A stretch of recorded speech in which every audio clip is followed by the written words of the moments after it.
তোমাৰ আমৈ দেউ, এখেত তোমাৰ পেহী দেউ, এখেত তোমাৰ আপা দেউ, সেৱা এটা কৰাচোন, নমস্কাৰ দিয়া। কিন্তু এই বুলি কোৱাৰ সলনি এই বাক্যটোলৈ পৰিৱৰ্তন হৈ গৈছে যে আংকল আহিছে, আণ্টি আহিছে, আংকলক হাই কোৱা, আণ্টিক হাই কোৱাচোন, তেওঁক থেংক ইউ কোৱা, আপোনাক অশেষ ধন্যবাদ। এই বাক্যটোৰ সলনি থেংক ইউ ছ' মাছ এই কথাষাৰতে সীমাবদ্ধ হৈ গৈছে। এই কথাবোৰ আমাক কোনে বুজাব? আমি কেনেকৈ বুজিম? অসমত ভাষণ বহুত হ'ল, অসমত ধৰ্মালোচনী সভা বহুত হ'ল, সেইকাৰণে হয়তো ধৰ্ম, আধ্যাত্মিক এই বিষয়টো, নৈতিক এই বিষয়বোৰ কিতাপৰ পৃষ্ঠাৰ মাজতে থাকি গ'ল। আধ্যাত্মিকতা বুলি ক'লে এতিয়াও একাংশই ভাবে যে আধ্যাত্মিকতা কেৱল মাত্ৰ ধৰ্মত থাকে।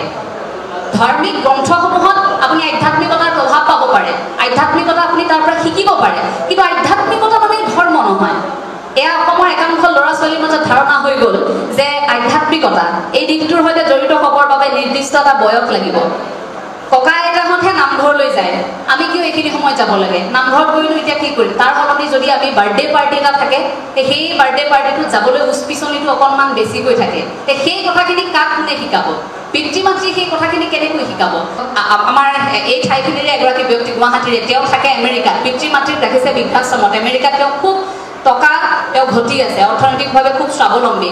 তেওঁ যদি লিখে সামাজিক মাধ্যমত, তেওঁ আকৌ থাকে এটা বিলাসিতা জীৱন উপভোগ কৰি, তেওঁ যদি লিখে সামাজিক মাধ্যমত যে আজিকালি গাঁৱৰ ল'ৰা ছোৱালীয়ে খেতি নকৰে, ছোৱালীয়ে ৰুব নাজানে, ল'ৰাই হাল বাব নাজানে, এই কথাবোৰ যদি সেই ব্যক্তিগৰাকীয়ে, যিগৰাকীয়ে নিজৰ পিতৃ মাতৃকো বৃদ্ধাশ্ৰমত ৰাখিছে, নিজৰ কোনো অভাৱ নাই, তেওঁ আমেৰিকাত আছে, তেওঁ গম নাপায় গাঁৱত কি চলি আছে, সেই ব্যক্তিগৰাকীয়ে যদি সামাজিক মাধ্যমত তেনেকৈ লিখে, কথাটো হোৱাবনে বাৰু? মিলিবনে সেই কথাষাৰ? মই কিমান দিন গৈ গাঁৱত খেতি কৰিছোঁ, এই যে গৰম বন্ধ সময়খিনি, এই আহাৰমহীয়া, এতিয়াতো আমাৰ ধেমাজিৰ ফালে পানী যেতিয়া লাহে লাহে শুকাব, এতিয়া আমাৰ কঠীয়া পাৰি সেই কঠীয়া তুলি আকৌ ৰোৱাৰ দিন আহি গ'ল। এতিয়া এই ৰোৱাৰ সময়খিনিত মই কিমান দিন ধেমাজিত গৈ দেউতাক সহায় কৰিছোঁ, সেইটো ডাঙৰ কথা। মই আজি আপোনালোকৰ আগত ঠিকেই কৈ থৈ যাম যে আমি খেতি কৰিব লাগিব, ৰোৱা তোলা, বোৱা কটা বোৱাৰীয়ে জানিব লাগিব, প্ৰতিগৰাকী ছোৱালীয়ে জানিব লাগিব। এই কথাবোৰ যে আগৰ যিবোৰ বাধ্যতামূলক আছিল, সেই বাধ্যতামূলকবোৰ ক্ৰমাগতভাৱে নোহোৱা হোৱাৰ বাবে আমাৰ মাজত কিন্তু বহুত বস্তু হেৰাই গৈছে। গতিকে আনক উদাহৰণ দিয়াৰ আগত সেই কথাখিনি নিজলৈ চাব লাগিব। আঙুলিটো টোৱাওঁতে তিনিটাটো মোৰ ফালেও থাকে নহয়, গতিকে সেই কথাখিনি চাব লাগিব যে মই ৰোৱা তোলা বোৱা কথা কিমান জানো। বস্ত্ৰ উদ্যোগটোৰ কথা বোৱা বুলি কোৱাৰ লগে লগে ক'ব লাগিব, মোৰ খুব দুখ লাগে যে আজিকালি বিভিন্ন ধৰণৰ অনুষ্ঠানতে যাওঁ, সেই অনুষ্ঠানসমূহত আয়োজক কমিটিয়ে পাৱাৰ লুমৰ গামোচাখন চিনি নাপায়, জানেনে? হস্ততাঁত বস্ত্ৰশিল্প উদ্যোগটোৰ কথা আমি কওঁ, কিন্তু কিনি আনে আকৌ পাৱাৰ লুমৰ গামোচা। পাৱাৰ লুমৰ গামোচাখন কিনি আনি আমি যদি জাতিৰ কথা কওঁ, পাৱাৰ লুমৰ গামোচাখন ডিঙিত লৈ যদি সেই গামোচাখন লৈ যদি আমি জাতিটোৰ কথা কওঁ, আমি কওঁ যে আমাৰ হস্ততাঁত বস্ত্ৰশিল্প উদ্যোগটো কোনে জীয়াই ৰাখিব আমি যদি নাৰাখোঁ? আৰে প্ৰথমতে আপুনি গৈ শিপিনীগৰাকীৰ পৰা যদি পাৱাৰ লুমখন 100 টকাত কিনিছে, 150 টকা 200 টকাত দি আপুনি তাঁতশালৰ শিপিনীগৰাকীৰ পৰা গামোচাখন কিনি আনকচোন, 50 টকা তেওঁ বেছিকৈ পাওক। তেওঁতো আপোনাৰ বৰমা, তেওঁতো আপোনাৰ খুৰী, তেওঁতো আপোনাৰ বাইদেউ, অৰ্থনৈতিকভাৱে শালৰ শিপিনীগৰাকীও স্বাৱলম্বী হওক। বোৱাৰী বা আজিকালি ছোৱালীয়ে তাঁত বব নজনাটো খুব গৌৰৱৰ কথা বুলি কয়। মই দেউতাহঁতৰ মুখত শুনিছিলোঁ তাঁত বব নজনাসকলক আগতে থুপৰি বুলি কোৱা হয়। কৈছিল নে বাৰু? ককাৰ মুখতো শুনিছিলোঁ, ককাই কৈছিল থুপৰি হ'ব নোৱাৰো কিন্তু দেই, শিকিবিছোঁ। মেট্ৰিক দি শেষ হোৱাৰ লগে লগে, মেট্ৰিক পৰীক্ষা শেষ হৈছে পিছদিনাখনি প্ৰায় 32খনমান ৰুমাল লগাই দিছে মায়ে, তাৰপিছত গামোচা লগাই দিছে, গুটি ফুলৰ গামোচা বব লাগিব, ঘৰলৈ অহা প্ৰতিগৰাকী মানুহক তই নিজে বোৱা গামোচা দিব লাগিব। সেইদিনা গামোচা বৈ যেতিয়া শালত গামোচা কাটি উলিয়াইছিলোঁ, তাৰ পাছত মানে বুকুখনত হাত থৈ কৈছিলোঁ, অসমীয়া জীয়ৰী বোৱাৰীয়ে নোৱাৰে কি, কৰিব নোৱাৰে কি?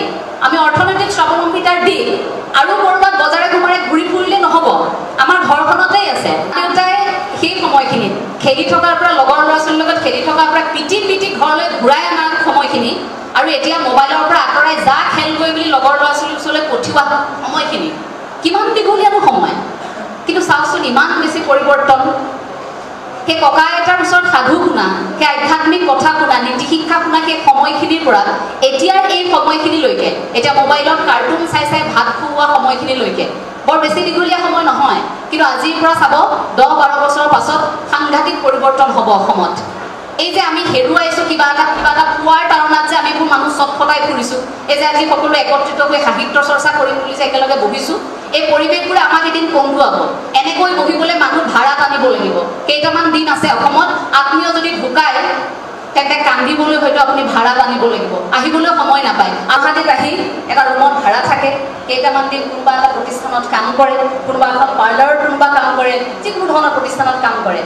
গুৱাহাটীলৈ অহা 2 মাহৰ পাছত হাতত এটা আইফোন লৈ ঘৰলৈ উভতি যায় কেনেকৈ ঘৰখনৰ বেৰৰ ফাকেৰে আকাশ দেখি পায় দেউতাকে পিন্ধি থাকে ফটা এটা কামিজ মাকে চাদৰৰ আচল মচি মচি এতিয়াও কাৰোবাৰ ঘৰত কাম কৰিবলৈ যায় আৰু সেই ছোৱালীজনীয়ে 30,000 টকাৰ ব্ৰেণ্ডেড জোতাযোৰ ক'ৰ পৰা কিনে সেই ছোৱালীজনীয়ে সেই ইমান দামী 1.5-2 লাখ টকাৰ মোবাইলটো হাতত কেনেকৈ লয় কেতিয়াবা পিতৃ মাতৃও কথাবোৰ সুধিব লাগে আত্মীয় কথাবোৰ সুধিব লাগে ঘৰলৈ উভতি যোৱাৰ পাছত সেই ল'ৰা ছোৱালীক সুধিব লাগে যে তুমিতো চাকৰিৰ দৰমহা পোৱা 15,000 টকা বা 10,000 টকা তুমি গুৱাহাটীত চলি আছা কিন্তু তুমি ইমান দামী মোবাইলটো ইমান দামী কাপোৰযোৰ ইমান টকা তুমি কেনেকৈ পাইছা তুমি ক'ত পাইছা কিন্তু কিছু লোকে নুসুধাৰ ফলত কি হয় প্ৰায় 6 মাহমানৰ পাছত গুৱাহাটীত আহি কান্দি কান্দি সেইসকলে সাংবাদিকৰ সন্মুখত কান্দি কান্দি কয় যে মোৰ ছোৱালীজনী সেই ল'ৰাটোৱে মাৰি পেলালে মোৰ ছোৱালীজনী কমুকে মাৰি পেলালে মোৰ ছোৱালীজনী মৃতদেহ ওলাইছে মোৰ ছোৱালীজনীয়ে আত্মহত্যা কৰিব নোৱাৰে